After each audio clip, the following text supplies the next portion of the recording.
Welcome to the 155th episode of the So Video Games podcast, where we talk about any game at all, including new stuff, old stuff, and anything in between. If we are playing it, we will be talking about it. Today we are recording on November 24th, 2019. My name is Brad Galloway. I am the editor of GameCritics.com, and I am 50% of this here show. With me, co-host and raconteur extraordinaire, Carlos Rodella. What's up? All right, how's it going, Carlos? I can't do that each time. I've been doing that too many times. I'm going to stop. Okay, feel free to change it up. I mean, we got room in the script for ad. Oh, I know. Okay, I'll pick something besides What's Up next time. Okay, but I mean, you can always have Was Up as a fallback. I mean, I think that's still okay, but, feel free to freshen it up if you like, but I'm fine either way. Fell back. I fell back to it right now. All right, folks. All right. Before we jump into this week's games, just want to remind you all that we are, still on a weekly schedule, so I guess I can stop reminding you about that. Anyway, glad you're joining us. Thanks for coming aboard. As always, if you have thoughts, comments, feedback, requests, you can you can't contact us. That's bad. Don't do that. That's something else, yeah. That's something totally different, but you can contact us, which is better. So videogamespodcast@gmail.com, and I promise I will learn how to talk. Let's just jump right into it. We have a lot of stuff to say. Carlos, as per new usual, let's start off with you. You've been bringing a random Steam game to the show every week, which is what we open with, and I'm hoping we're going to do that again today. We are, but we're a little bit of a twist. We're going to kind of maybe hopefully change the segment name in the fact that it doesn't have to be on Steam, because I use a lot of other services, and I'm going to tell you about one of them today. And this is where I found the game. So it will say random Steam / wherever Carlos finds a game.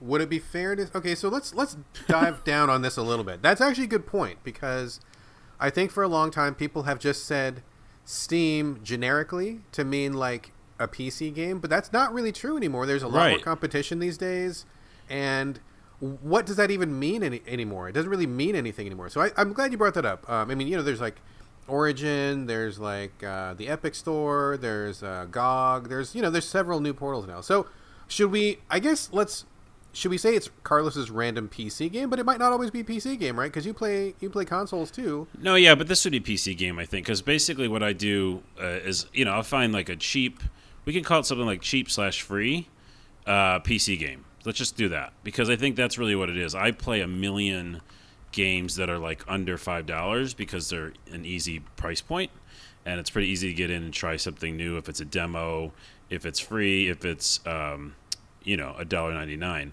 So that's how I've kind of been doing it so far, and that's what I'm doing today. So let's just call it indie cheap PC game. Okay, that doesn't exactly roll off the tongue. I think we're going to workshop this. We'll workshop that. Yeah. Those are the important pieces: PC, cheap, free, indie, and Carlos. Those things in some order. Okay, so we'll work on that. But for now, let's get to the cheap, indie, free PC thing that Carlos played. What was it? That's a perfect way to explain it. So I played, there's a great platform called Game Jolt. If you're not aware of it, go over there and check it out. Game, Jolt. I actually met the owners a while ago, and they're really cool, and it's a great place for discovery of new games and just demos and people working on stuff. As a side note, I'm working on my third platformer game, which I'll talk about later in the end of the show, and I have a profile over there as well. So I found Legend of Keepers. It's from Goblin Studio, Goblins with a Z. They actually have a ton of games that came out this year. And Legend of Keepers is one of my favorite games of all time now. It's crazy. That is a big statement to make. I know. I think it is, and I'll explain why. So basically you run a little company, like a strategy game, and the company is monsters. So like think Dungeon Keeper, those games where you play as the bad guy. Is this like a top-down, or what kind of perspective are we talking here? So it's 2D, cartoony graphics, monsters. You're picking different menus, and basically heroes or adventurers come into a dungeon of yours, and the dungeons look a little different each time. Oh, okay. So right? So you're the bad guy running a dungeon. There's been a couple games like this before. Okay, I know. I feel like none has done it this way, or this simple, or this addictive. So basically, they also treat it like a company. So your monsters are workers, they call them. So you have a lot of different workers, and you can hire different ones and train different ones, like monsters would be in a dungeon game. But you actually go by, and each different section of the dungeon, you pick what you want to put in there, right? So first it's like put 3 monsters down. You pick from all the different coworkers that you have, put them down, and then the next one is like a trap. Then the next board is like more monsters, and the last board is your final boss. And you have like a final boss that you can upgrade and stuff like that. So that's the process. And then once you actually put all that stuff down, the adventurers or heroes come in, and then they got to fight. But you actually do select the different attacks, right? So you're not just like watching it happen. You are actually, making some choices of different types of attacks you want your monsters to do. Is this like in real time, or is it like turn-based, or how turn-based? Does it play out? Yeah. Turn-based. Okay. Yeah. Turn-based. On the side, the left side, you'll see which hero or which monster is going to go next, and then the boards that just have traps and stuff, they just happen, right? They just hurt the person, and then you get to pick, the different abilities your final boss does if they get there. But the goal is to kill these heroes before they even get to your final boss. So, but the interesting thing about it is, 1, it's super addictive and simple. 2, it runs through weeks. So, like, it says first week, and it's like a little roulette wheel, and it goes, okay, you have your option of fight some adventurers or go pillage a town. And if you pick a pillage a town, then you have, like, all these potentials that could happen. Like, you could get gold, you could find a monster, and then it goes to the next week. And so you basically pick one of these things each week, and one of them are, like, company retreat, because it really treats this like idea of like a company. And then like 2 monsters are fighting. They're having a dispute. What do you do? So there's like these little mini story elements in there. And based on what you do, like these 2 monsters fought, and I was like, I'll just ignore them. And so then one like quit on us. But like that sucked because like I needed him to fight these adventurers in the next round, and he was gone. So that's genius. And then they do like big events, like, story type events that happen, and those like affect your monsters and stuff like that. So that's basically it. It just goes by in these different weeks, and all the heroes and adventurers come in, and you've got to kill them. By the way, to bookend this, I didn't know this, but your final boss doesn't regain health. And there's a pro tip for you. I just thought like he refreshed every time, but he doesn't. Oh, you mean like he doesn't regain it ever? Ever. Oh, okay. And this is a long game. Like, this can be very long. I went 52 weeks, so that's 52 different rounds before it got to the, end quote, end. And keep in mind, this is a demo. It's still not finished. But okay. The end, after 52 weeks, which I thought was a little long, a champion joins, like, the heroes. Like one badass hero. Sure. And by the way, they made it to my boss. My boss was not full health. And it came down to the champion versus my final boss, and I won. I can't tell you how much I enjoyed this. Wow. I mean, it sounds good, and I get the structure. Just like in a nutshell, like what is it about it? What quality is like really grabbing you? Because this sounds like, I don't mean to like disrespect anybody at all here, but this sounds very similar to like a dozen other like you own the dungeon sort of a game. What is it about this one that's really grabbing you? You would be surprised, though. I did some research. There's a ton of you own the dungeon ones that aren't fun. Like, if you can think of one off the top of your head, I'd love to hear it. Or people listening, please tell me I'm wrong and this is the game I should check out. But I really researched it after this game because I had so much fun with it. And so many of them are like setting up traps in a 3D dungeon, and you watch people come in, and it's just not the same feel. One, the 2D really helps. Like just a simple... okay, go to the next board. Like Advance Wars or something, right? Or Heroes of Might and Magic. These are the games that I loved growing up. And this kind of simple, strategy tape, turn-based combat is something that's my jam. So I think that they mix that together with this, what people think there's a million games of, and I don't think there are. And I think they did it the right way. And I think it could be a really big game. Like, it just feels like no one has done it in this way. Yeah, so I think it's the tuniness of it, the simpleness, and it was just so addictive to go to each week. There's other games out there that do that where like, okay, this round or week or whatever you want to call it, something different happens, and you have to choose. So, the choose your own adventure part of it. And that's pretty cool, too. I think that's the good mixture, but I can't put my finger on it, but I definitely can't stop playing it, and I'm like a little sad that it's just a demo right now. I just signed up on the wish list. I did everything you could do for like an early access game. I was like, give me this game. Interesting. Well, that sounds good. I mean, I like the idea of those kind of games, but I have tried a couple of them, and they just have never grabbed me. Like, I just kind of, it's like a good idea, but like when you actually get down to it, I mean, the ones I've tried are always kind of missing that special sauce.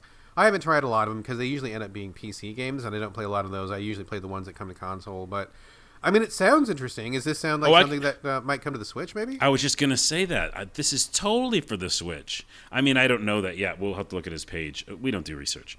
It's called Legend of Keepers, and look it up on Game Jolt. But, I think they have a Steam page now. Yeah, they have a Steam page as well. Okay. But weirdly enough, you can only download the demo on Game Jolt, and there's no demo on Steam. So, hence the reason, don't just look at Steam for everything. Yeah. Legend of Keepers, but I would say that I think this is a perfect Switch game. This is a perfect... I'd play it on my PS4. It's so relaxing, and I think it's execution. That's my actual final answer. I think, you can have a lot of ideas of, I own a dungeon, but it's execution. I think whoever the team is, did a great job. Execution, is that your final answer? That's my final answer. I'm sticking to it. Legend of Keepers. I'm not going to play it after this podcast. It's so addictive. It sounds good. I mean, it sounds good. And in my head, the way I'm imagining it, as you're describing it, it sounds like something that would be on the Switch. And I dig things that are a good fit for the Switch. So, I mean, if these developers are listening, maybe they will take that to heart and keep working on this game. And maybe we'll see it on the Switch someday. Or maybe, at the very least, you will play it in a more finished version on PC somewhere. So, I'll play it. Cool. Yeah, as soon as it's available. Goblin Studios. Check it out. Legend of Keepers. All right, let's move on. I know that you just talked for a million years about Legend of Keepers, but I'm going to turn it back over to you in a second, Carlos. So last week, we did a pretty deep dive on Death Stranding. Did you remember that, Carlos? I do remember that because that's been my life. Dude, tell me about it. So, yeah. I meant to bring a lot of more substantial games to the show this week. And I don't mean that disrespectfully. By substantial, I mean that I spent more time with them personally. Not that these games are bad games, just that I didn't put a lot of time into them. So I'm bringing a lot of quick takes this week because I've been basically doing nothing but playing Death Stranding. And I was determined, I tell you, to finish it yesterday. I really wanted to get it done because I just noticed I'm not playing anything else. It's cutting into my review time. It's cutting into my podcast prep time. I played on, Sunday? I think it was Friday. I was playing the game, and I got the feeling of like, I'm ignoring my family, and I don't usually get that feeling, and I'm like, I got to stop. I got to wrap this game up. I got to give my wife some love. I got to hang out with my son. I cannot be like ignoring them when they're here at home. I got to do something. I got to interact with the family. So I went crazy, drank a lot of caffeine, did end up finishing it last night. And that's quite a wild ride. But I'm going to put a pin in that for just 1 second. Let's both do a quick check-in. I got a lot to say, but you have not finished, is that correct? I haven't, and I saw your tweet, and I was like, he's going to finish it.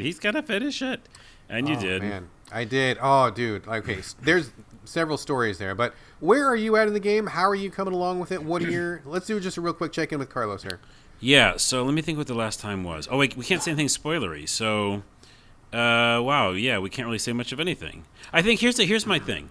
I was talking to you and someone who follows the show on Twitter, and they didn't mean to, but they spoiled a game mechanic. Oh, no. Yeah, and that's okay, because I got it like in 2 seconds after we talked about it.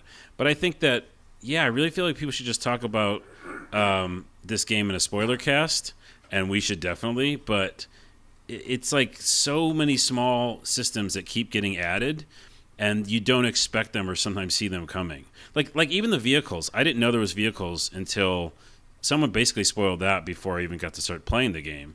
And I would have loved to not know that, because this game is like walking. And you're like, oh, I'm walking and it's difficult. Yeah, definitely. But wait, there's a bike? And so, I feel like, we've already spoiled that because it's kind of been out there. But I can't say a lot, but I will say this. There's 14 chapters?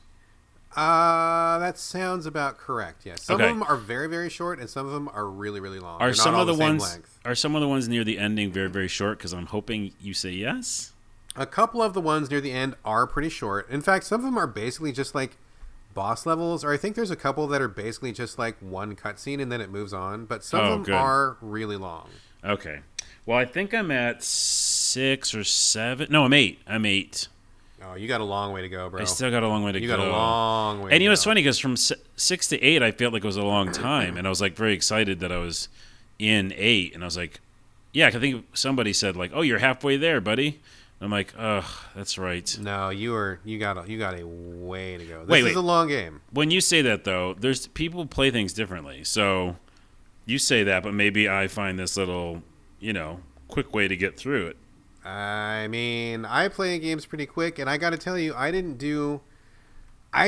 basically no side stuff in this game. I just mainlined it the whole time, and just the very physical act of like watching the cutscenes and getting from objective to objective, that's going to take you some time. There's a lot of time involved. I will say this: I am skipping all cutscenes that I don't need to see anymore. Right? Like, well, no, because there's an ability when you go like into your private room, you can cut all those scenes out. Oh, okay. Do you know that? No, I did not know that. What do you end up cutting out? What Tip. gets removed? So as soon as you step on that thing that says private room, yeah, just hit start or whatever it is in your system. It's PS4. So hit the options and go skip. And then it goes, he puts his head down and put option skip. And then he tries to sit up, put option skip. And then if you're doing fast travel, pick fast travel, option skip. You could do that 4 times. Okay, I getcha. And I'm telling you, I got some speed going. So anyways, also, I got to Chapter 8 now because I was doing some of the side stuff. So I feel like if I mainline it, I'm gonna go for it. But here's my thoughts before you get into yours. Yes. Give us your thoughts, Carlos. In the beginning, very addictive as hell. I just only wanted to play it. It was my whole life.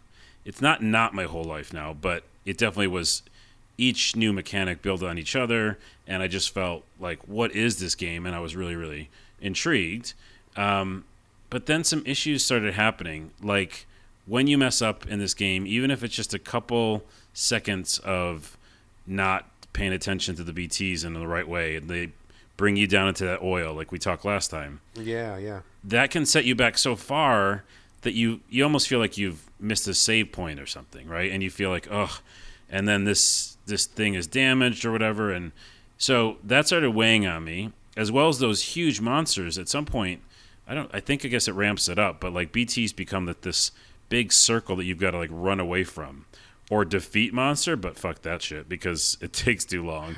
So you see a big circle happen on your map and it's a big monster and you've got to just basically run away. And then you're running so far away, you're running away from your objective, which took so long to get there. So that got real annoying. Secondly, I had to carry another person, and it just you do that a couple times. Yeah, and it's immersion breaking in a way. Like, this game is so interesting how it puts you in the role of doing these things to connect America, and I know it's Hideo and stuff like that, but I mean that person could just walk alongside you.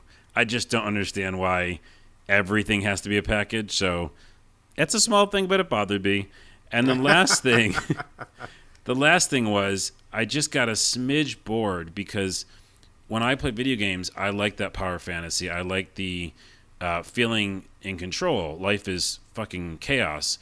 And so I usually go to games to escape and feel like some sort of sense of control. And this doesn't have that. And then when the bad guys show up and, basic Hideo fashion, you just feel like so underpowered and you just got to watch this chaos unfold. And yeah, all those things together, I just got a little bit bummed out. Do you still think you're going to finish it? I think I have to, but it's one of those things where it's easier to put down than to pick back up. Like Greedfall or Outer Worlds or these games where I was like, I had to play it because I really just enjoyed the moment-to-moment everything. Like, I enjoy a good chunk of the moment-to-moment, but enough of the bad stuff makes me want to put it down. Okay, that's fair. That is fair. I hear what you're saying, for sure. As for me, so I finished it last night. Altogether, it was 57 hours and change, which is pretty long.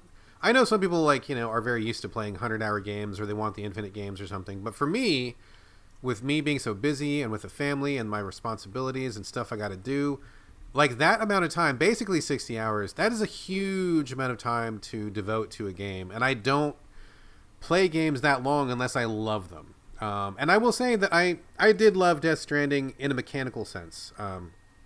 as we covered last week, I'm not going to like recap everything we talked about, but there's like legit some genius level shit going on here. Like the game design, I think is really brilliant.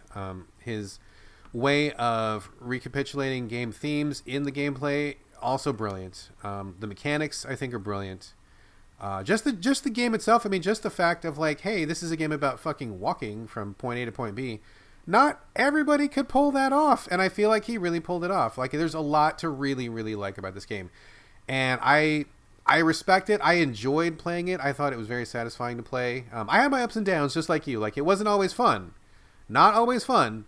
But to me, fun is not always the same thing as interesting or worthwhile. Sometimes those things can be very different. I mean, I've played some games where I am not having fun, but I think it's really worthwhile because the experience is unique or because the person's bringing something really interesting to the table. And so I can put up with games that are not fun as long as I feel like there's something happening.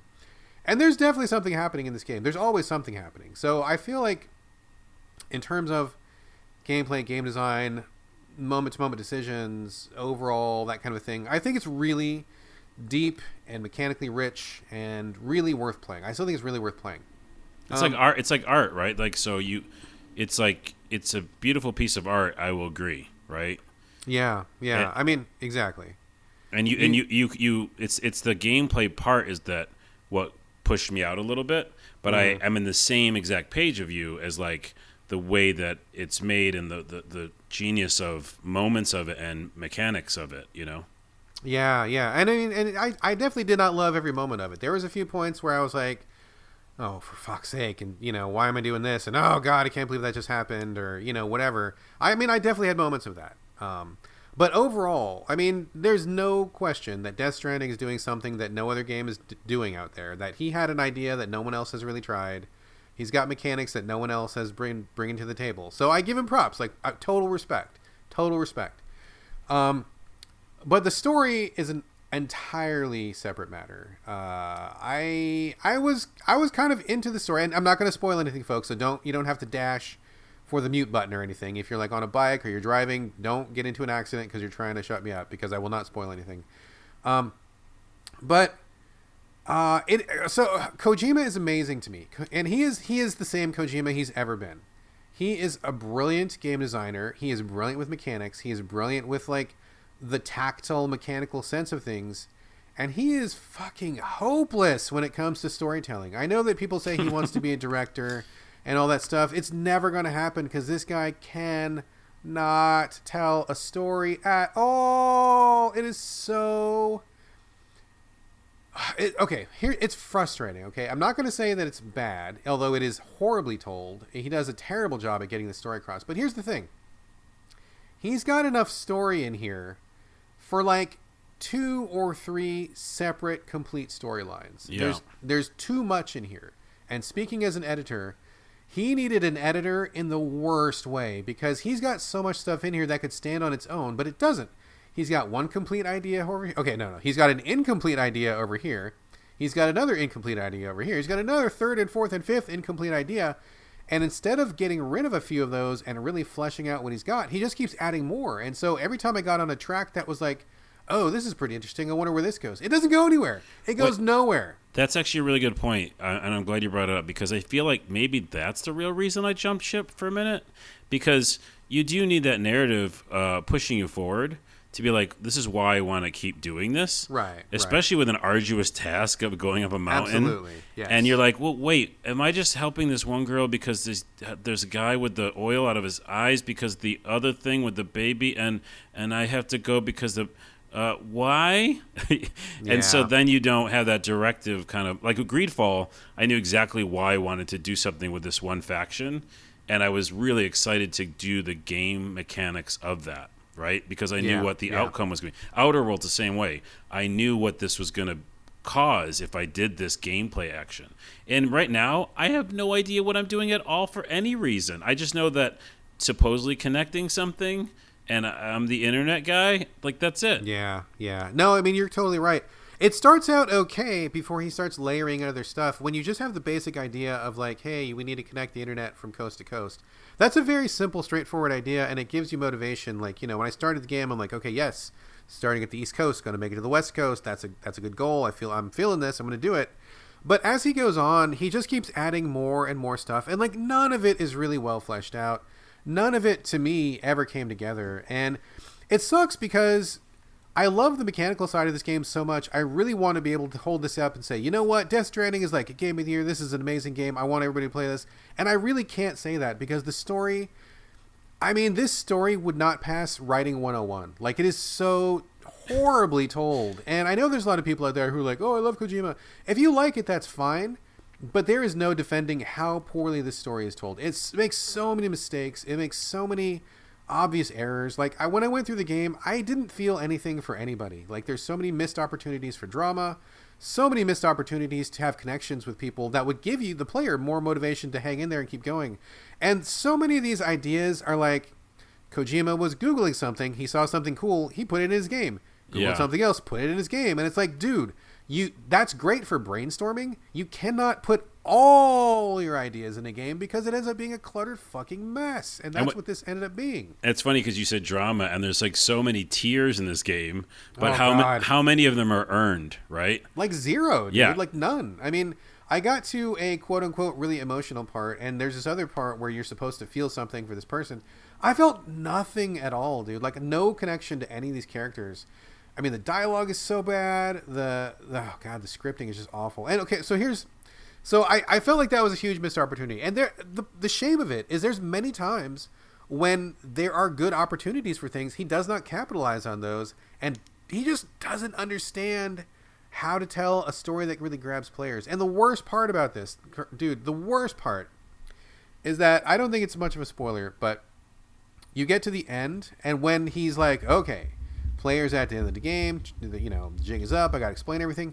The end of the game is like, and I'm not even joking, dude, the end of the game is literally like, it's like 2.5 hours of just pure exposition and cutscenes where everything that you've been wondering about the whole time, like I've been playing this game for like 55 hours, not connected to anybody, not feeling any drama, not feeling anything for anybody, wondering what's going on.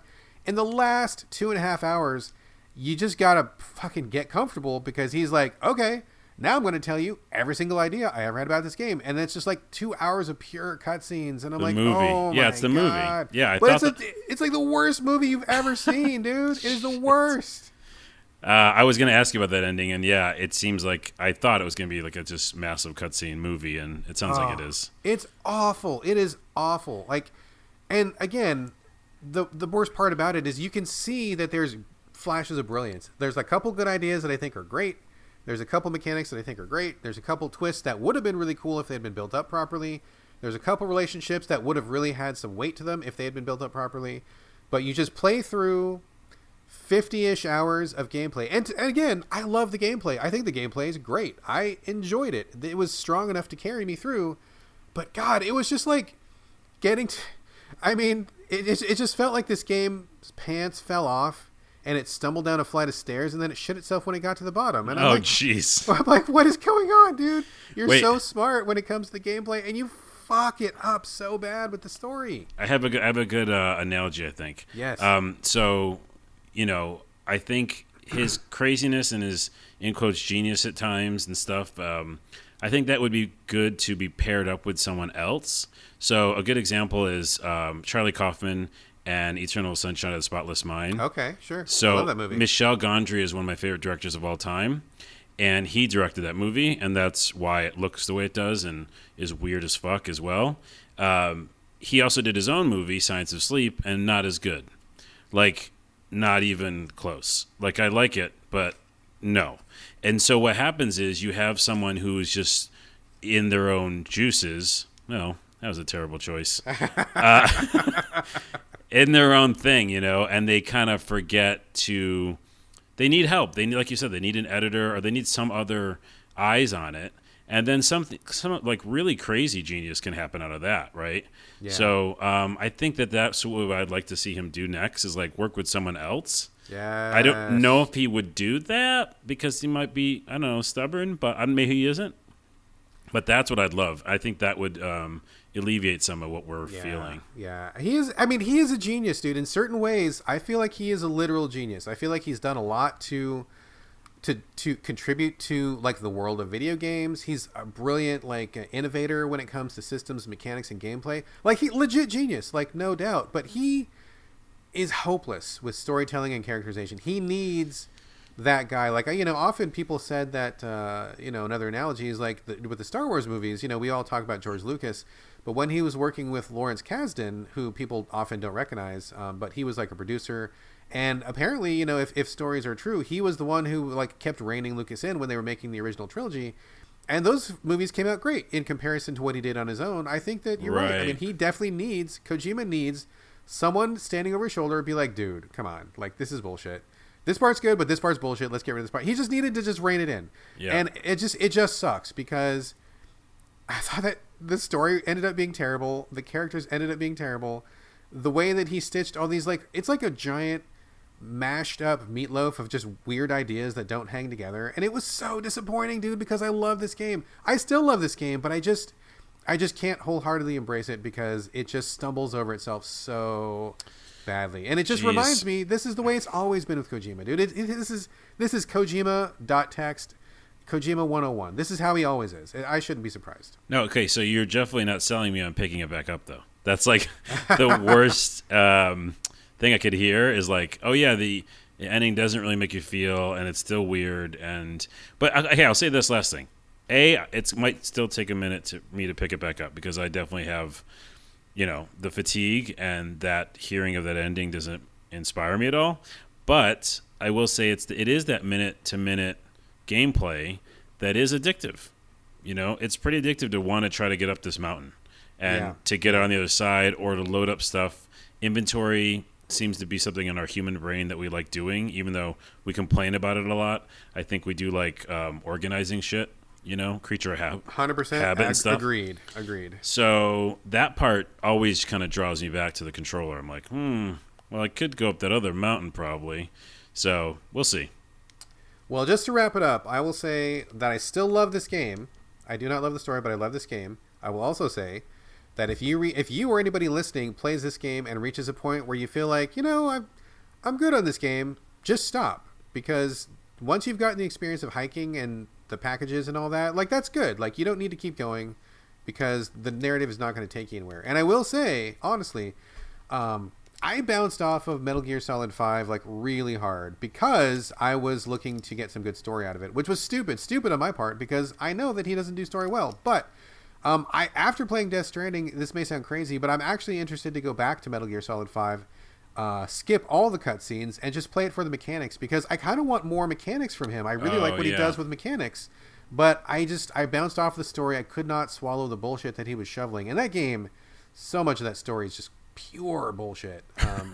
So I think that if I skip the cutscenes and just go back and mess around with the mechanics, all the different options, you get your dog that has a knife in his mouth, which I think is amazing. I mean, play that shit. I might come back and play it just for the mechanics, but so that's one unexpected outcome. But there we go. I will not say anything else about Death Stranding. Will not spoil anything, and I guess we can bring it up if you finish it, or maybe if you want to check it at some point in the future. But I think I've probably said my piece on it with in a spoiler-free sense. Okay, and also that last thing you said made me just not want to pick it up again. You're like, listen, if you figured it out, you probably have it. Well, I have it probably, so we'll see. Yeah. I mean, I think you might be better off even without seeing the ending, because I feel like I liked the game less after I saw the ending, which is really sad. Whoa, how many times are you going to not sell me on picking this game back up? Jeez. All right, let's move on. All right, Carlos, you are up, sir. You are playing a game that I am very curious about, but have not had time because what I've been playing, fucking Death Stranding. But now that that's over, maybe I will take a look at Star Wars. What is it? It's Star Wars Jedi Fallen? No, that's wrong. Yeah, Star Wars Jedi: Fallen Order. Oh, I put the colon in the wrong place. Okay, Star Wars Jedi: Fallen Order. This comes from Respawn, the wonderful people behind Titanfall and Apex Legends. And this is, correct me if I'm wrong, kind of a third-person set in the Star Wars universe. And people keep saying it's a Souls-like, but I'm not exactly sure how that happens. Tell us about Star Wars wrong place. Oh. God damn it. Such an amateur. Star Wars Jedi: Fallen Order. Okay, yes. Tell us about it. It's kind of weird pairing. Star Wars Jedi all one thing. I think it's a weird. Yeah, it's kind of a weird title. Well, I'm gonna harness, like I said on Twitter, my inner Brad for this review. Oh no. Okay, I was. Yeah. Okay. Well, I don't, not fully, because I'm not just going to say it's garbage and move on. Oh, no. Oh, snap. Okay. You don't really do that. But I do sometimes. so this is pretty much like Uncharted, Tomb Raider game style. Third person, run around, solve puzzles, fight monsters, fight stormtroopers, and go to different planets, similar to Outer Worlds recently, where you can find different parts of the map and research and learn more about the story to basically figure out there's like other Jedis that are hidden, and you're trying to figure out where they are and what they're all about. And you play as a Jedi who basically survived Order 66, which is where they killed a bunch of Jedi, or all of them, and you went into hiding, and you're basically working on this shipyard and just kind of in hiding as a Jedi. And then at some point you have to use your powers and you're outed. And so people are like, oh, go after him. He's a Jedi. So then you basically, without spoiling too much, get some companions and go out into the stars to find information about other Jedi. Quick question for you. I like Star Wars, but I am not a Star Wars, his lore master or anything like that. So just real, where in the timeline? Is this in the timeline? And if it is, where in the timeline? Is it between the prequels and the main three, or is it where is it coming in? Again, bad with research on this show, but I'm pretty sure it's before Star Wars, the original. Before the first three movies. Yeah, the first movie is called A New Hope, right? Episode 4, A New Hope. Yes. Yes. So it's supposed to be before that. So I think Luke is in hiding too, right? So or not outed or something. So I feel like it's this kind of gray area where Jedi are kind of hunted down, and he's basically just trying to, the whole game, research from his old master, and some other people have left these clues to figure out what is going on with the Force and who's been studying it, which, by the way, as a side note, it is kind of interesting the kind of different lore pieces you get from this, because you don't even need to know a lot of Star Wars lore. It just tells you new stuff, which is stuff that is even new to the whole canonical Star Wars, story, which is these different types of races trying to understand the Force, and I thought that was kind of interesting. But you play the game, running around, jumping, climbing on things, anything you could think of from any other third-person adventure game, action adventure game, is in here. Climbing onto walls, sliding down slippery slopes, jumping on ropes to jump over to the next thing, to wall run. I mean, it's almost too many, in my opinion. Oddly enough, I love how there's so many mechanics in Death Stranding. But here I was like, just let me run, jump, and hit things. Because it's one sequence is run, jump, grab onto something, wall run, grab onto rope, push little ball with your force power to fall into a hole. And I'm like, fuck off. How about you let me fight a monster and find out the story, So in general, there's the other mechanic is the Souls-like thing, which is this game is hard. On regular mode, I'm playing on regular-ass mode. There's easy, regular, hard, and harder. I was like, fuck that. I want to actually get through this story, and I heard it was Souls-like. I put it on regular. It's still hard. I still die a ton. Did you bump it down to easy? I might now, because if I want to see the end of the story, I heard that even parts of it are still difficult and easy, which is crazy. But what makes it difficult is you have a lightsaber and you're, thinking you're going to be badass with it. But this game is it wants you to earn your powers. So over the course of the game, you'll get better and better and get more powers, force powers, so that you can maybe Metroidvania, which is also in this game, go back to areas and kick ass and beat monsters you couldn't beat before. Which is just a weird combination for a Star Wars game. So you feel underpowered. Your lightsaber is okay, but you basically have to block a ton. And, stormtroopers will shoot at you from a distance, and you've got to block it. If you block it just right, you'll take him out by bouncing it back at him. But if you don't, you'll just get cheap shotted all over the place. And then when you fight anybody, almost like Souls, you can find just a regular-ass, super stormtrooper, you definitely could die. And so it's just a mishmash of expectations, right? I think a ton of people were like waiting for a one-player Star Wars game, but then thinking of what's it, Force Unleashed and stuff, Yeah, where you just kick motherfucking ass all the time. So you don't, and I get the idea of wanting to earn it, but the story and the characters and the setup is really interesting.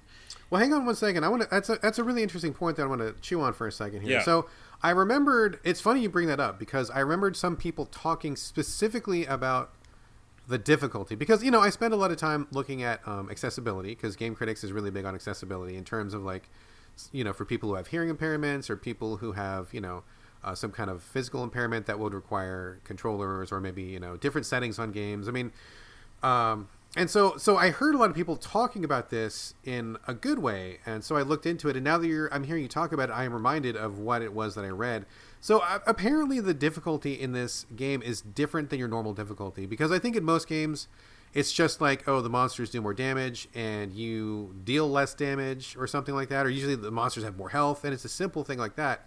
But in this game, I believe it was 3 factors. I want to say that it was like when you change between easy, medium, and hard. I think the thing that changed was your parry window gets larger. Yep. If you're on easy, I think the enemies are less aggressive. And there was one other thing. Don't remember what it is, but something like that. So it wasn't exactly just like the monsters just became tankier. It was like their behavior actually changed and your ability to deal with them changed in a different way. So it was kind of an interesting approach to difficulty. I mean, I have not played this game at all yet, but as for me, I mean, I am a grown-ass man. I got a life. I got things to do. So I don't have time for developers that are like, oh, you want a challenge? Like, beat my arbitrary challenge. I'm not up for that anymore. So I have no qualms playing a game on easy. I would suggest just kick it to easy and just enjoy yourself, man. Well, I'm going to try, and we'll see. I'll do a update for you because I didn't want to put it down because there definitely is, like I said, the story is interesting, and you have a cool companion called BD1 who's a little droid who's like instantly you fall in love with, similar to the Mandalorian, which we won't spoil, but something there is very cute. So yeah, I do want to figure out what's going on here, because they've set up so many cool and interesting characters, and I do want to see what this outcome is. So I probably will, but to finish the thought on the difficulty, yeah, you said it right perfectly. The parrying is really the difficult part of this. I've never liked parrying in any game. I hate it too. Yeah, I don't want to parry. Even in Greedfall, you could do it, but which is, I think, the 3rd time I've brought that game up. Go play that game. You must really like Greedfall, eh? Game of the year. One of my game of the year. Oh, shit. Spoiler. Okay. Spoiler. The parrying is just difficult, and then certain enemies, you have to parry them like 3 times, and then you get an instant kill. But that means you have to do it that way. Or if you don't, it'll be like forever to beat it. So, yeah, I think that later on, the Force powers will make some of that stuff easier. But in the early going, it's kind of a slog. And then I'll also say, for some reason, this game has a lot of Mario slides. Like Mario 64. Mario slides? Was it Mario 64 where they had all the slides? Like you're going down the icy mountain with the penguins and you're grabbing stars on the slide thing? Okay. Yes. Yeah. There's a ton of those in this game. I mean, like a poop ton. Like a weird, hey, back to the Hideo thing. Like somebody should have walked in the room and like, hey, buddy, you think we got too many slides in this game? That's insane. I never would have thought this would be a slide-rich game. It's a slide and Dark Souls game, and you wouldn't think either of those sentences. You know how many times last night I tried to slide down this icy thing to jump off and grab a rope? Those kind of things? Yeah. Fuck that thing. Oh, but no. Whoever designed that, like near the end of the icy path, it kind of like goes up a little bit. So you've got to like push in the opposite direction as you're falling off of it to like go and hope that you reach the rope. And you just die like a million times. That's like a common occurrence. There's just some jankiness also to this game. Like, I love Respawn, but, this is their first third person, I want to say, game like this. I think it is. And it just feels, it's got some jank, and then you mix jank with, like, difficult, and you're like, oh, okay, I'll put it down now. And then, by the way, when you do save, your game, enemies come back just like Dark Souls. Yeah. Okay. And I'm like, okay, that shouldn't be in a Star Wars game. And then secondly, you do have to you don't have to, but you can track down the person who killed you and get more of your XP back from that person, just like a Souls game. So I famously don't like any of those games, and that's fine. You can send me hate mail to Onawa on Twitter. I just don't like it. And it comes back to what you said earlier. Like, we have so much time in the day, and I'm not going to just sit in front of my TV or computer for 4 hours and just die. And some of my people say, like, get good. Well, I just don't have that. That's just not in me. Like, that style of, like, playing games. Like, I don't know. And also, by the way, this is a weird tangent, and then I'll be done. But in the 80s. Oh, man, this is already a weird tangent. Okay, hold on. I got to go here because I don't think I've said it on your podcast yet. In the 80s, games were fucking hard, okay? Yeah, in the arcade, they were on purposely hard so you'd spend quarters because there was an economy, a system, a game economy that you had to, put more money in so you could keep playing your game. And then those games came to console, Ataris and Nintendos, and they were fucking hard. And if you didn't have the passcode or didn't have a save feature, you were screwed. You have to start over. And that's probably why I don't like roguelikes and I don't like Souls games. Because I had enough of it, Brad. Yeah. I mean, they're not for everybody, and that's totally okay. I mean, I get what you're... I mean, I know that they kind of became like this, like, misguided badge of honor for a while. I think that maybe we're kind of coming out on the other side of that. Oh, good. But for a couple years, it was like, if you didn't like these games, something was wrong with you. And it's fine to not like those games. I mean, I do. I don't love them all, and I don't play them all. But I do, I was a big fan back in the day, and I can see why people like them. I enjoy them myself, but I don't always want that, and I think it's really easy to get them wrong. I think right now, we're in the Souls-like era where people are finally making games that are inspired by Souls, but they're not really getting them all correct, and so there's a lot of like miserable experiences out there. So I can't say anything about Star Wars Jedi: Fallen Order because I haven't played it yet, but I am curious to see if I'm going to find it to my taste or not, because I can get down with a Souls-like, but I cannot get down with a bad Souls-like. Well, you know what? And this is a perfect, I think, culmination of that. It's Souls-like in a weird placement for it. It's a lot of puzzles. Like, early on, a ton of puzzles. And I'm like, I guess... What kind of puzzles do you do? Well, this is another note that I had down. I think I'm over puzzles. This is my Brad Galloway, okay? I'm over Souls. I'm over puzzles. You are over it. Carlos is fucking over it. Over video games. I'm done. No, I am fucking over puzzles. Last Tomb Raider, I remember loving that game, and then some of the puzzles I was like, okay, I guess I'll go to the YouTube and figure it out, because I have no fucking clue what I'm supposed to do. And there's zero fun in figuring out that puzzle. Whatever aha moment that developers think that I'm, Carlos, going to get out of it, you're wrong. I'm not getting at it. I'm not doing it. It doesn't give me any sort of satisfaction.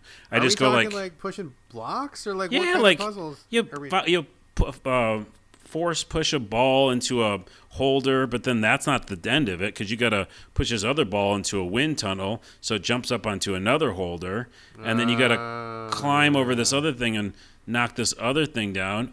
I don't want to. No. Oh, man.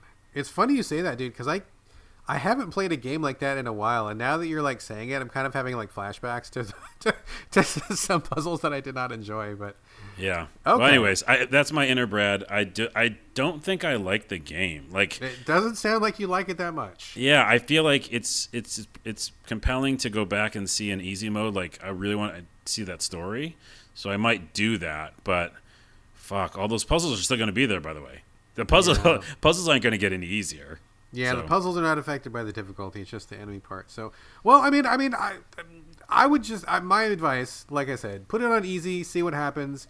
If the rest of the game is a breeze, maybe that'll give you the juice to get over those puzzles, and maybe you'll just have enough enjoyment with the characters and your little droid that maybe it'll be end up being like an okay game.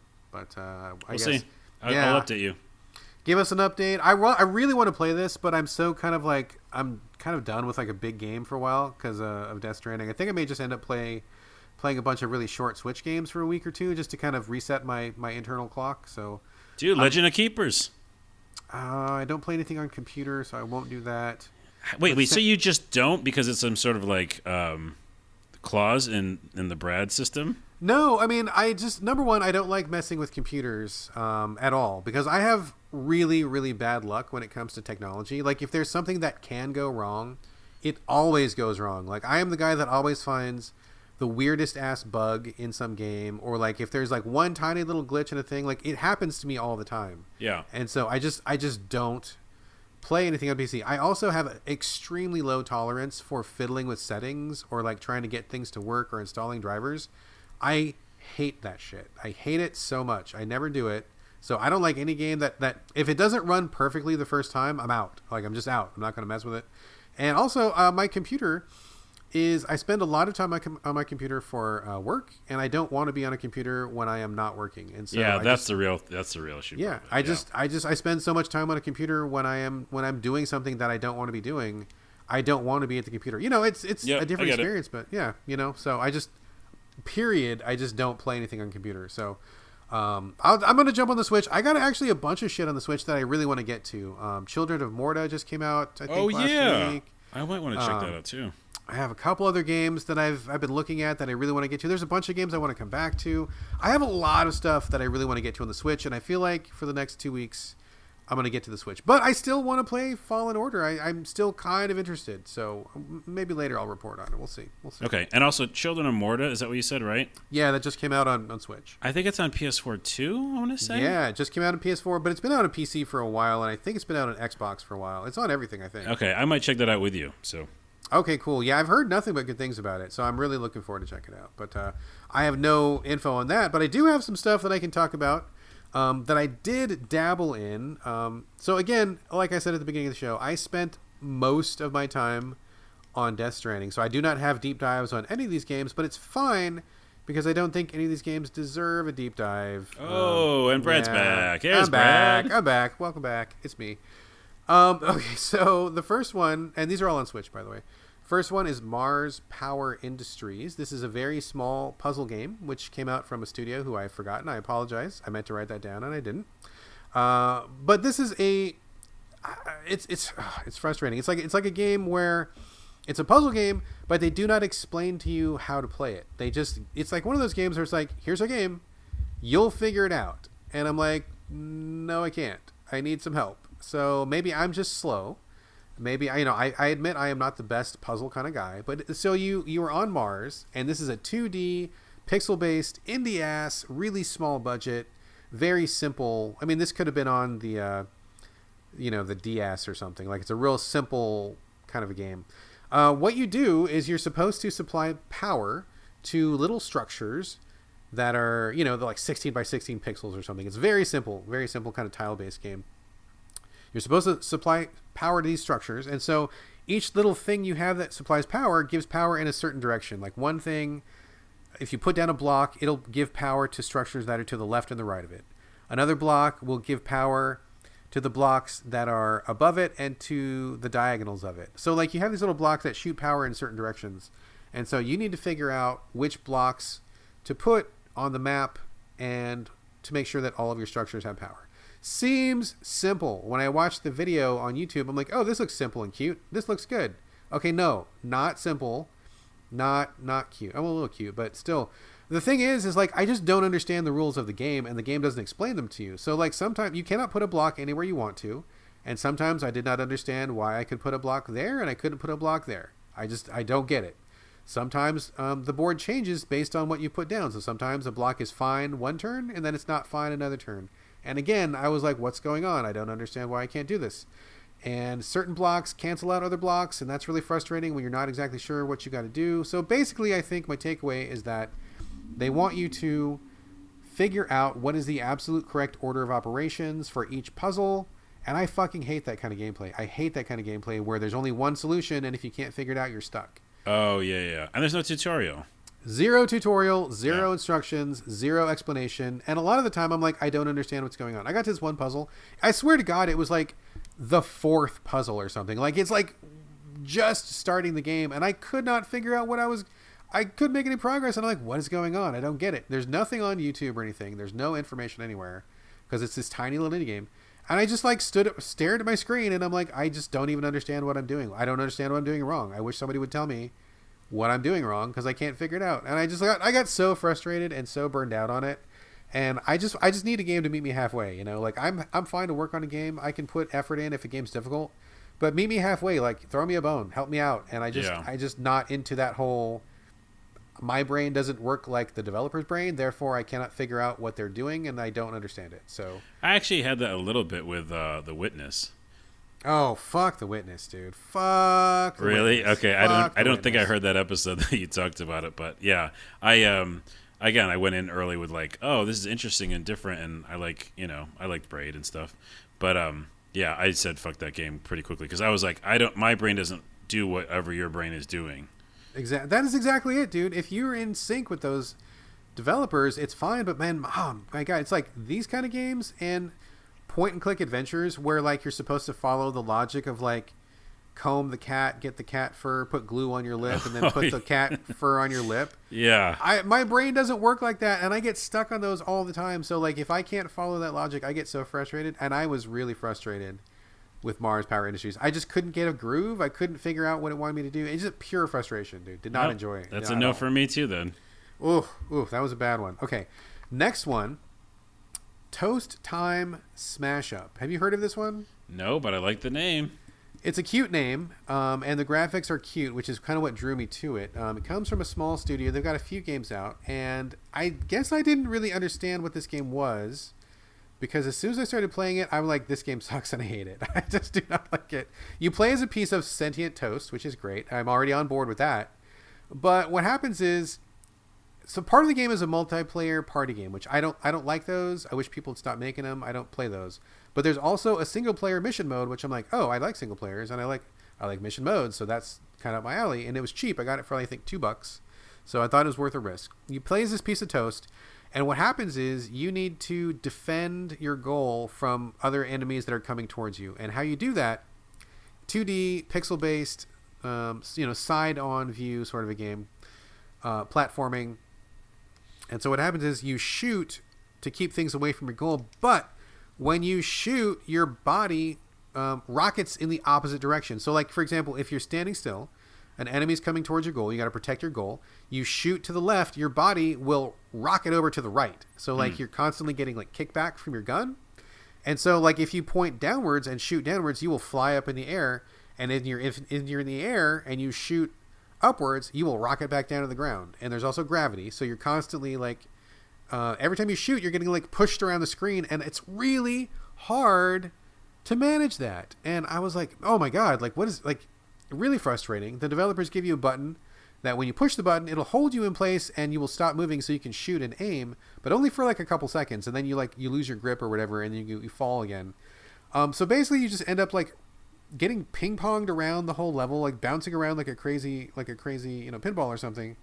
Trying to shoot, and then you're kind of like watching where your guy is going at the same time and also trying to shoot the enemies. And it just was like just really too busy in an unpleasant way and really hard to control. My brain did not like getting pushed in the opposite direction of where you're shooting. It was just really hard to track it for some reason. And as I was playing this, I'm like, oh my God, this seems exactly like Neon Caves, which is also on Switch. Did you ever play Neon Caves? No, but I remember another game having this mechanic, so... It was probably Neon Caves, because as soon as I played Toast Time Smash Up, I'm like, wow, this is literally just like Neon Caves except for a reskin. So I went to go to the Google machine. Same developers, same fucking game mechanic, basically the same game. Oh. So it feels to me like a reskin of Neon Caves, which I hated. I hated Neon Caves. And I'm like, damn it. I gave these guys money 2 times, and I didn't like either one of their games. I got to stop. If you would have done the homework, the research like we never do, you would have seen it was Force of Habit, the developer who did this. Yeah, I'm sure they're lovely people. This is not a personal attack, but I really fucking hate this mechanic that they like to do, and I've just wasted my money. So I'm very upset about this. Not happy with it. So do not recommend Toast Time Smash Up. Don't like it at all. I didn't like Neon Caves either.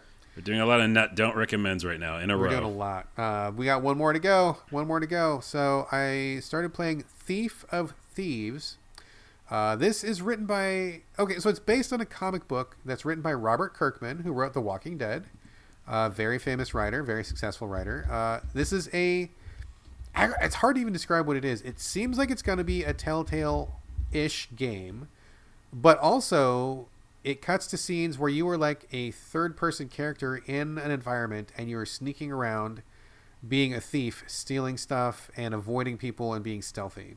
But it looks like, visually, kind of like a Telltale game the entire time. There are some story choices. Seemed pretty interesting, but I guess the warning should have been that I've never heard anybody talk about this comic book, so maybe it's not one of his more successful comic books. This came out on PC a while ago. I didn't hear anybody talking about it on PC, and I'm like, oh, but where are the fans of The Walking Dead? The Walking Dead is huge, and this looks like a Telltale game. Shouldn't people be playing this? And nobody was playing it.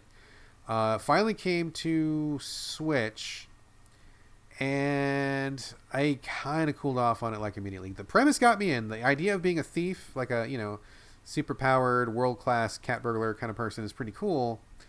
But I immediately ran into some problems. For one reason, everything on the screen is blurry.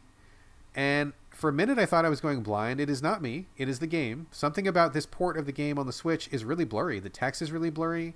The textures are really blurry. It just looks bad. It just looks really bad.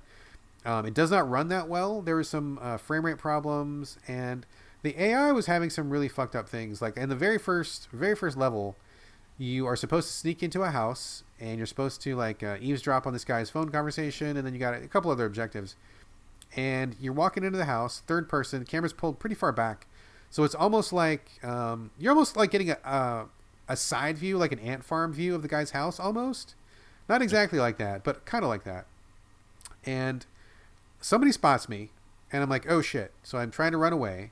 I take a few steps away. The guy chasing me stops and just goes away. I'm like, what just happened? And I went back to see if he would chase me again, and it's like he forgot I existed. He just stopped chasing me. You got out of his range. No, he was like 3 feet away from me. He was like looking right at me. He just stopped. It was really fucking weird. And so there's a couple other little weird things where somebody that was off screen saw me, and I'm like, well, dude, how am I supposed to know if you're off screen? Because I can't see you. How can I defend against that? I mean, I was sneaking around on the ground floor, and there's this guy who's like off screen, and he's like, hey, stop. And this little text bubble comes in from off screen, and I'm like, well, I can't play a stealth game if people who are off screen can see me because I can't see them. So how is this supposed to work? Yeah. So it's just like within like the first 45 minutes of playing this game, I just had a bunch of stuff that were like red flags. So I bailed on it. I'm like, I'm just not in the mood for tech weirdness and frustration right now. So real quick question though, does the when you like do a board that's actually like the gameplay thing, then does it cut to like a cartoon, like the comic and stuff? It's like it starts out as like comic book panels, and then you can talk to people and you can choose your responses. Usually it'll be like, one button is like fuck off, and one button is like yes I agree, and real kind of simple basic stuff like that. And then when it does cut to the actual level, it's like a third person, still using the like kind of like cell shaded animation or something like that. So it looks cartoony, but it's actually like a third person. Yep.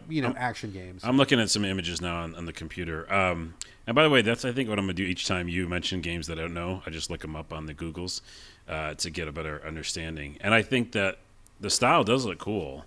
But yeah, bugs will be a problem. And also, is it like compelling enough to keep doing it even with the bugs? Probably not, it seems like. Nah, I don't think so.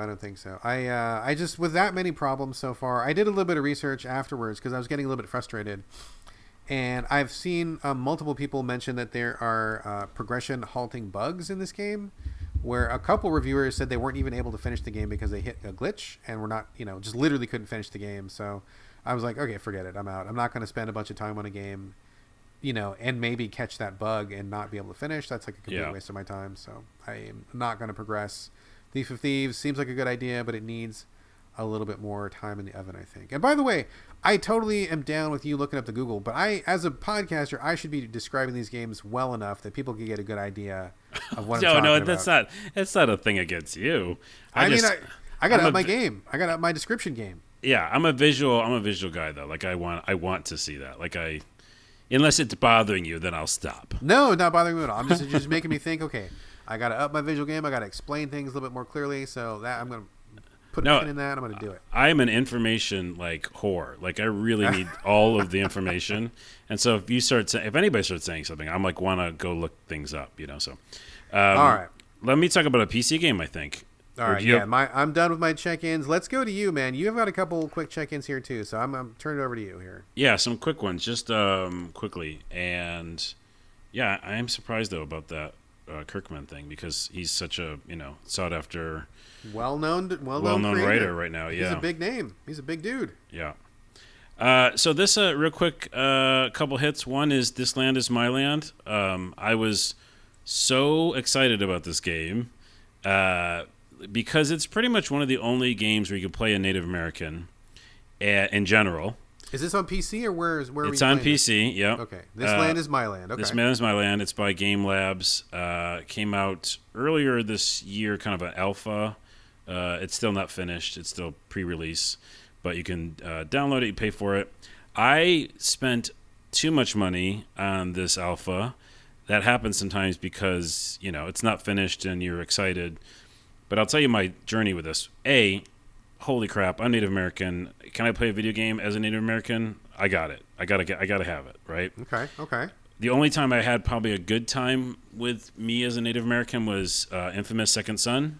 Okay. He actually goes to and talks to his tribe and stuff, and it's secondary part of the story. But yeah, so I just was freaking out that I could play a third person Red Dead Redemption style game is what this is as a Native American. There's two problems with it. One, I'll tell you that the initial idea is that you had some sort of massacre happen, something bad from, let's say, cowboys, settlers, whoever you want to call them as. Is this set in that time period, that the pioneer going west period? Yeah. It was 19th century American frontier, right? Okay, gotcha. Okay. A little later, but yeah. And so you basically start off and you want to right the wrongs, justice, which is I'm all about that in video games, and find out these people who did this thing and then go take them out. But you need to get a bunch of tribes together to help mount this huge offensive because you just can't do it by yourself. And it's primarily stealth, but there's a little bit of action as well. But obviously, in the native spirit of it, you are definitely trying to be sneaky and use bow and arrow and just be really great warriors, but in a kind of a stealthy way. So it's a little cumbersome. It's not finished, I know. The systems, yeah, they give you tutorials when you start, having to do certain things. They say you should get these resources to craft your bow and then do this to basically get people on your side. But it doesn't feel hand-holdy enough. I just felt like I was going through the wilderness for a while, not knowing what I was supposed to do. But then I started figuring out that I had to basically win over the support of different tribes, essentially. Because, fun fact, all the natives were definitely together, but they weren't all together. And they definitely, like human beings, had different ways and different sections of America. Yeah, people are people, man. You get a group together, there's always going to be people disagreeing. That's yeah. So you basically are just trying to be this guy to bring people together, which I thought was cool. The number one problem is not the bugginess and not the kind of weirdness of it, is that my PC couldn't handle it. What? And, really? Yeah. Now, I have an older PC, probably 4 years old now. It's not the greatest GeForce graphics card. It's not good at all, really. But it's enough been able to handle a lot of stuff. So some of it's optimization, because now that I work with it as for a developer, I know the difficulty to get your game to run on different machines that are lesser than optimal. So I'm guessing that they're working on that, just like we are. This will get better, right? But I did finally hit that window of okay, I probably can't play this. And that is disappointing because, again, this kind of game doesn't come along very much. And even with that, I bumped it down to medium settings, low, medium, and I was able to play it. But there was still some kind of I think glitches even with those off. It seemed a little slow, not fully responsive when you got to fighting people. It felt a little loosey-goosey. But in general, I love the idea. It just I hit a really big wall with the PC stats. and also it's just not finished. So I think $40 is too much for right now. I think that wow, that's pretty steep for something that's. Would you say an alpha? How far long is this? I know that. I just realized that's the first time I told you how much I paid for it. Jesus, $40 for an alpha. Oh my god! Because that's how much I want to play as a Native American. I mean, to be fair, dude. I mean, I just pulled a Carlos here and I looked it up online. This game looks actually way better than I thought it was going to look. Oh yeah, it could if your computer can handle it. If your computer can handle it. So I mean, it does look very much like a very like modern sort of you're a Native American dude sneaking around the woods. Like it looks more better than I thought, Carlos. Yeah, yeah, go ahead. Well, I mean, I don't mean to cut you off. I have a question though. Like my number one question, looking at this, is are Native Americans making this game? Like, what is their cultural competency when it comes to this material? Is it a bunch of white guys sitting around who like are thinking Native Americans are cool? Is it Native American developers? Like whenever something like this comes up, my first thought is like, okay, like what kind of cred are you bringing to the table? Because like just like related, there was a game a while ago. I do not remember what it was called, but it was about the black experience in inner city Chicago, and it was kind of like, you know that game? Yep. I don't remember what it's called, but it came out, and I was like, oh wow, this seems like really interesting, giving a totally new perspective, different material. And I emailed the developers, and I'm like, so are you guys black? And they're like, no. And I'm like, well, hold up. How can you guys be talking about the black experience in inner city Chicago if none of y'all is black? And, you know, after a couple of going back and forth, they're like, oh, well, we have, like, one of the writers is either, you know, he's whatever. He's, you know, of color of something or something. And, you know, I'm like, okay, fine. But, like, it kind of, I don't know, man. I feel like if it's not your experience, you can't talk about it. So let me answer that question, then. Yes, please do. In a two-parter. The first part is they're Ukrainian. They're not Native American. Okay, hold on. That's the first part. Okay. The second part is when you're a Native American. Oh God. No. Just here. Is it bad? Is it bad? No. Okay. And I saw reviews that were just like this. We don't give a shit. Like at this point, like how many things for other cultures and other races have been showcased in video games? A ton. A fucking ton. How many have been for Native Americans? You know, 3 or something? 2 or 3 of the fucking all of the games? So at this point, that's where I'm coming from. And I think some other people who are Native are coming like, hey, I can get some like retribution in video game form. I can like play the Red Dead fantasy and be a Native American. I mean, if a Native American was a class in Red Dead, that would be amazing. But like, yeah, there's better games, and I'm sure that this would be more authentic if it was made by natives. It isn't, but most, I would say, a lot of Native Americans would be like, yeah, but we still got something. I mean, I totally get that, dude. I totally get that. I just am like cringing a little bit because people, okay, so I'm gonna really stereotype people pretty hard here for a second. But like people from Eastern Europe and stuff in those bloc countries, like they're generally are not real up on being racially appropriate or respectful, and I would be really scared that this game would come out and it would be like really offensive to Native Americans by playing on some of those tropes, or maybe giving, you know what I'm saying? Like yeah. And I haven't the imagery, but I haven't seen it yet. Obviously, I didn't get very far because of my computer. Yeah. And I do have. I have the access to it, so I am upgrading my PC at some point. So I will come back to it when I can handle it.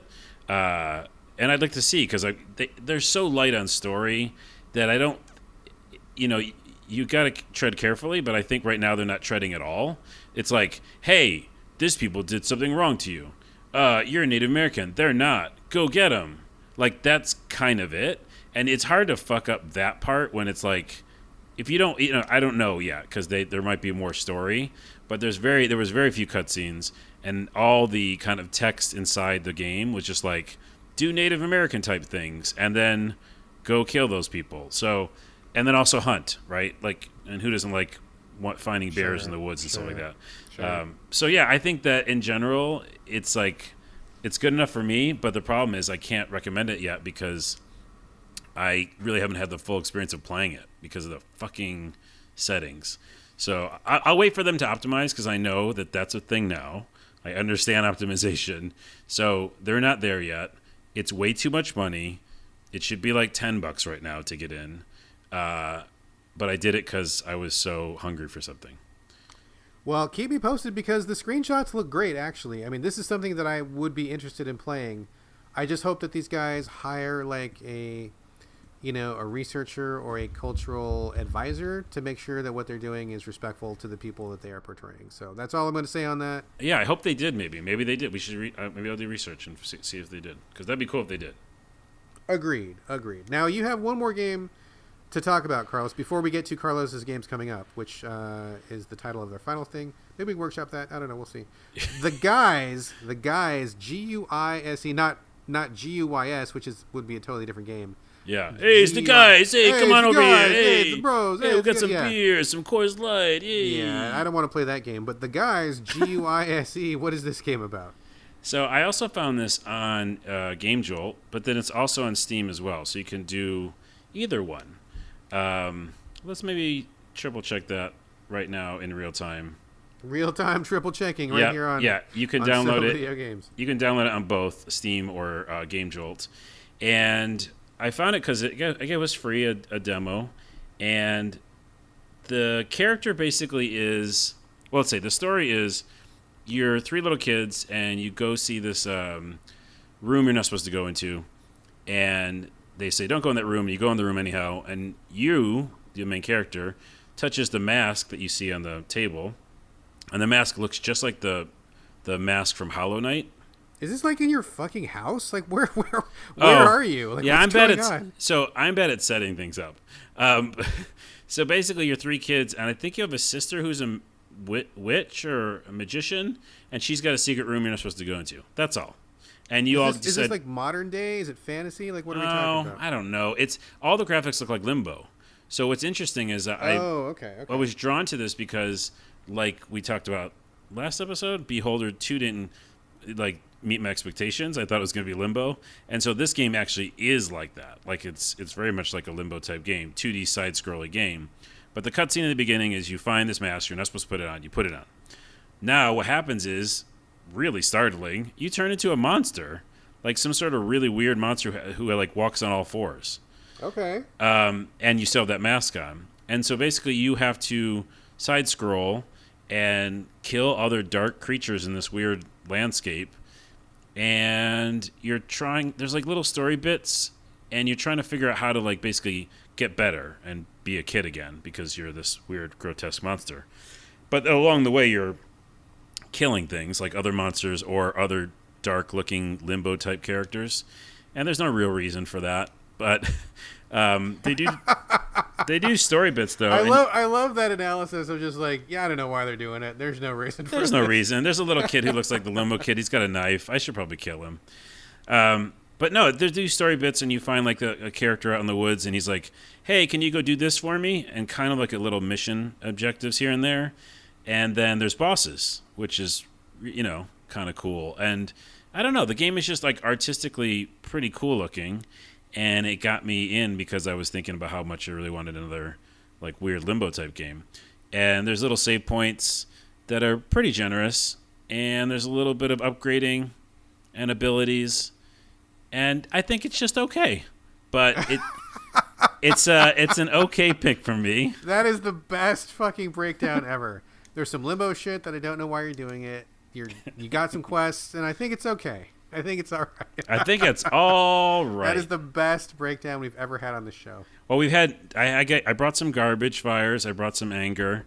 I brought some positivity, and now I'm doing the just average okay review. That is amazing. We have spanned the entire gamut of reactions to games. Both of us. So, anyways, it's on Steam. It's a free thing to check out. Just why not? You know what I mean? At that point, why not? Indeed. Okay, so that wraps up the guys. We've only got one segment left. Carlos, this is your baby. It's games coming up, games you're looking forward to, games that we might be talking about in the future. What are you bringing to the table this week, man? Maybe we could switch the topic or the category to games we're both going to be playing. That cannot be because I don't look into the future at all. It's like what is in front of me right now is exactly what I do. And I always have games on deck, so that's why. Oh, yeah. No, dude, people ask me all the time. Like, I get this question, like, literally, like, at least once or twice a week. Hey, Brad, what are you looking forward to coming up? And I'm like, I don't know.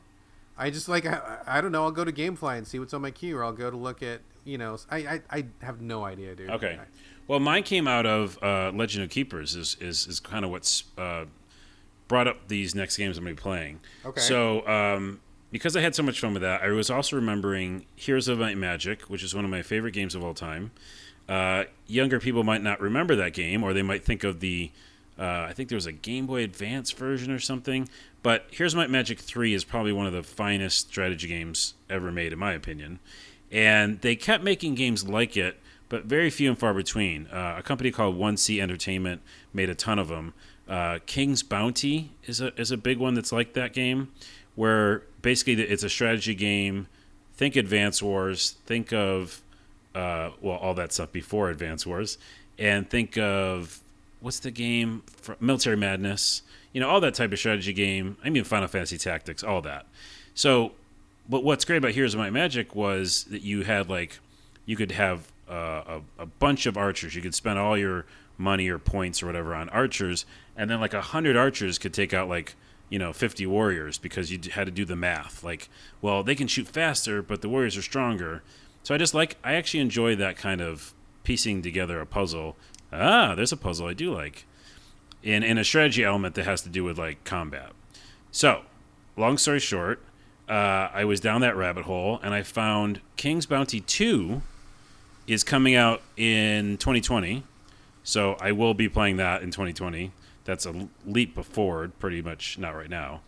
But for right now, I'll be playing Wargroove. Wargroove. Okay, this is in the same vein, right? This is the it's a 2D pixel-based, kind of like an Advance Wars sort of thing, right? Yeah, Advance Wars, Fire Emblem.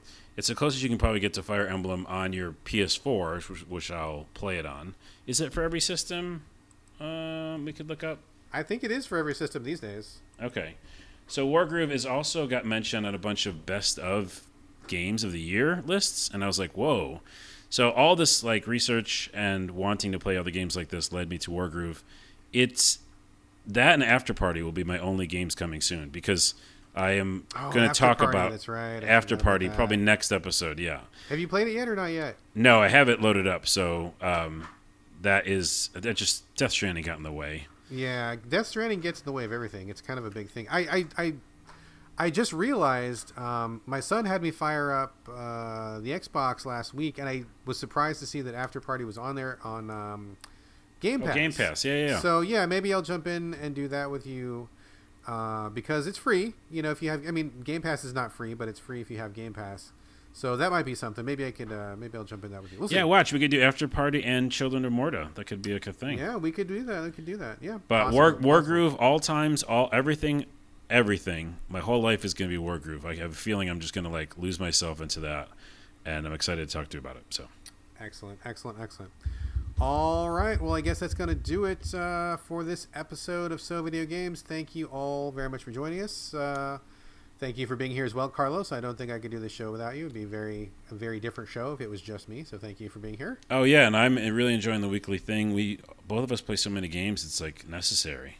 Yeah, oh my God. When I was looking at the list of games we were building up on the bi-weekly, there's just no way. There's just no way. So anyway, I'm glad we're doing weekly as well. Thank you for being here. Thank you, everybody, for listening. Like I said at the beginning of the show, we always love your questions or comments. You can reach us, sovideogamespodcast@gmail.com, and I am checking the email box now. I kind of forgot about it for a while. I apologize for that, but I am checking the messages. You can also post comments for us at gamecritics.com when the show goes up.